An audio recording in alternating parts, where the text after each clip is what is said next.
We hear a remarkable comment in this week's Parsha. Moshe Rabbeinu conveys to the Jewish people that they'll have a mitzvah to bring the Korban Pesach while they're in the Midbar, while they're in the desert.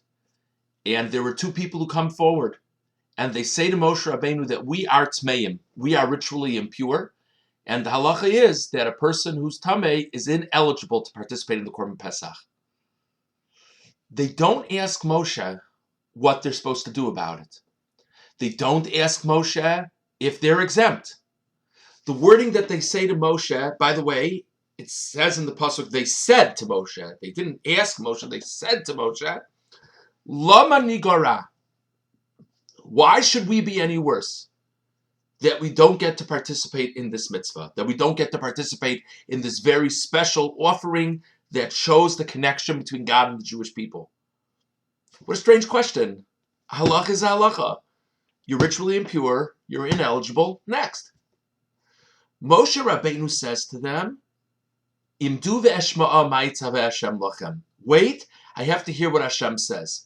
So Moshe Rabbeinu himself understands that this is a remarkably important and reasonable question. And then, fascinatingly, God introduces to Moshe the concept of Pesach Sheni. That certain circumstances, if they rendered a person ineligible to participate in the Korban Pesach, there's a make-up opportunity 1 month later. It's a fascinating halacha. But to me, the most striking part of the story is the wording of the individual's question. Why should we be worse? And the Baalei Musar speak about this at great length.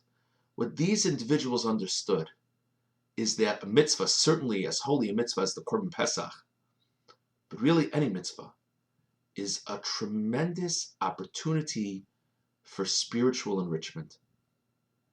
And that's something we can all learn from.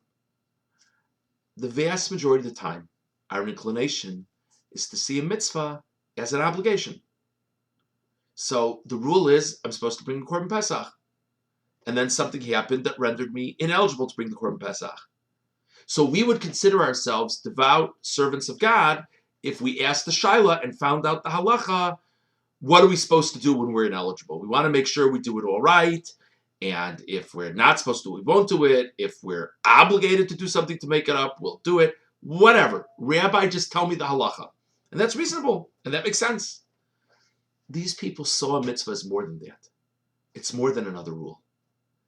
Every single mitzvah is a remarkable opportunity.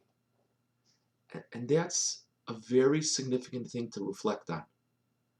Next time we get a phone call and we're asked to help someone with something, next time we have the opportunity to go to a minyan, next time we have the opportunity to go to a shir, next time we open up our siddur to daven, every now and then, probably not every time, how powerful it will be to just reflect for a moment that I have this remarkable opportunity to enrich my soul, to connect to God, to build a spiritual legacy, and so much more. Something worth thinking about and remembering at least every now and then. Have a wonderful Shabbos.